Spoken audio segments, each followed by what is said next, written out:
Have you ever walked away from a conversation only to replay it in your head hours later? Maybe someone made a comment. Maybe you said something awkward. Maybe there was an uncomfortable silence. The conversation ended. Everyone moved on, but your mind didn't.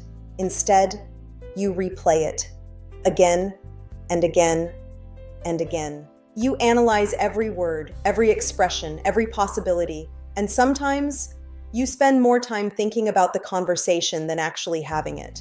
So why do some people replay conversations in their head, and why is it so difficult to stop? Let's go deeper. Most people think this is simply overthinking, but psychology suggests something much deeper is happening.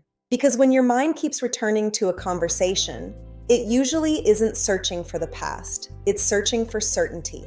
The brain naturally wants answers. It wants clarity.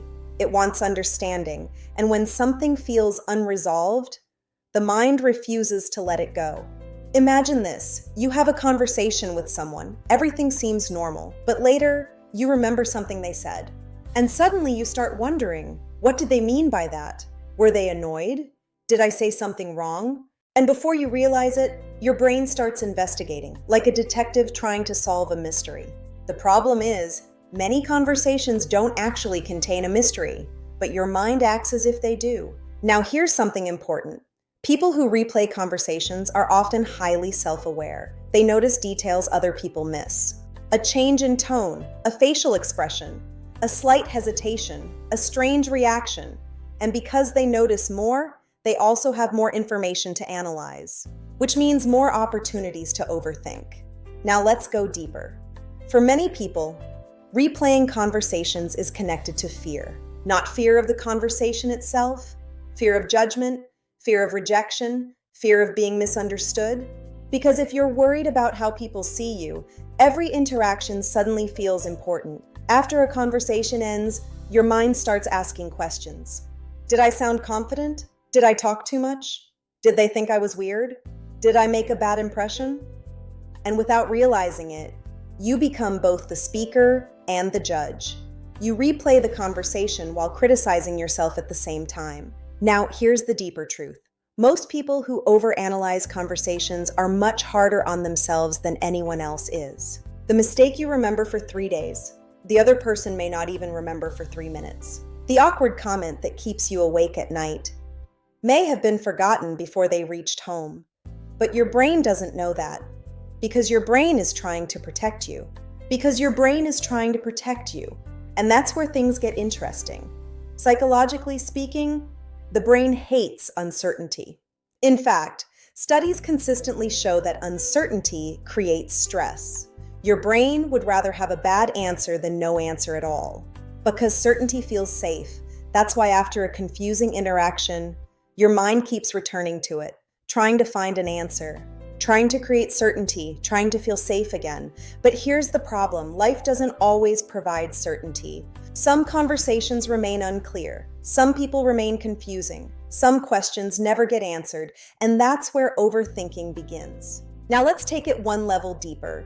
Many people who replay conversations learn this behavior early in life. Maybe they grew up in environments where reading people was important. Maybe they had unpredictable parents. Maybe they were criticized often. Maybe they learned that making mistakes came with consequences, so their brain adapted. It became extremely alert, always scanning, always analyzing, always looking for signs of danger. And even years later, that habit remains. Except now the danger isn't physical, it's social, it's emotional, it's psychological. Now here's something most people never realize. Replaying conversations creates the illusion of control. It feels productive. It feels like you're solving something, but often you're not solving anything. You're just repeating the same thoughts in different forms. And that's why it becomes exhausting, because your mind is working hard without actually moving forward. Now imagine carrying every conversation with you, every awkward moment, every misunderstanding, every mistake. Eventually, your mental energy starts disappearing. Not because life is difficult, but because your brain never stops processing. Now here's the good news. You don't need to stop thinking completely. You simply need to recognize the difference between reflection and rumination. Reflection helps you grow. Rumination keeps you stuck. Reflection asks, what can I learn? Rumination asks, what if? Over and over and over again. Now, what can you do? First, notice when you're replaying a conversation for the 10th time. Ask yourself, am I learning something new? Or am I repeating the same thought? Second, accept that not every conversation needs a perfect ending. Not every interaction needs complete clarity. Sometimes uncertainty is part of being human. And third, remember something powerful. Most people are too busy thinking about themselves to spend as much time thinking about you as you imagine. The conversation that's consuming your thoughts may already be forgotten by everyone else involved. Now here's the deepest truth of all. People who replay conversations often care deeply. They care about understanding others. They care about being understood. They care about doing the right thing. And those qualities are beautiful. But when awareness becomes obsession, it stops serving you. So if you constantly replay conversations in your head, don't ask yourself, how do I analyze this better? Ask yourself, what am I actually looking for?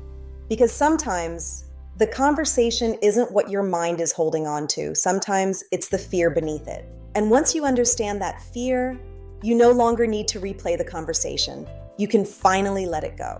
If you enjoy psychology, human behavior, and understanding the hidden patterns behind everyday thoughts, subscribe, because sometimes the things we do automatically reveal the deepest truths about the human mind.